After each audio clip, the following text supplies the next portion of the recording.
கிராமத்து எலி ஒன்று நகரத்தில் வாழ்ந்து தன் நண்பனை தான் வாழ்ந்த ஒரு சாதாரண வீட்டிற்கு வந்து சில காலம் தங்கும்படி அழைப்பு விடுத்தது.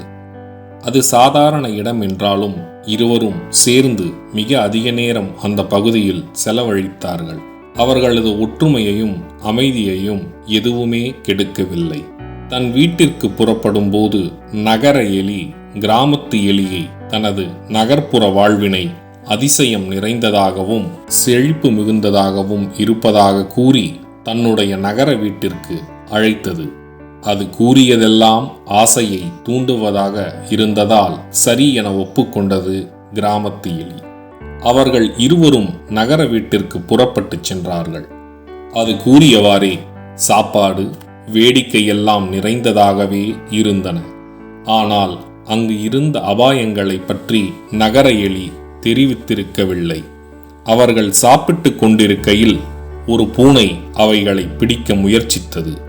ஆகவே கிராம எலி அவ்விடத்தை விட்டு புறப்படவும் இனி இங்கே வரக்கூடாது எனவும் முடிவு செய்தது. நான் ஏழ்மையில் வாழ்ந்தாலும் மன நிம்மதியுடன் வாழலாம் எனவும், வசதிகள் இருந்து என்ன பயன், ஆபத்துகள் அதிகம் இருக்கின்றன என எண்ணி சந்தோஷமாக வீட்டிற்கு வந்து சேர்ந்தது கிராமத்து எலி. கதையின் நியதி: பாதுகாப்புதான் முதன்மையானது.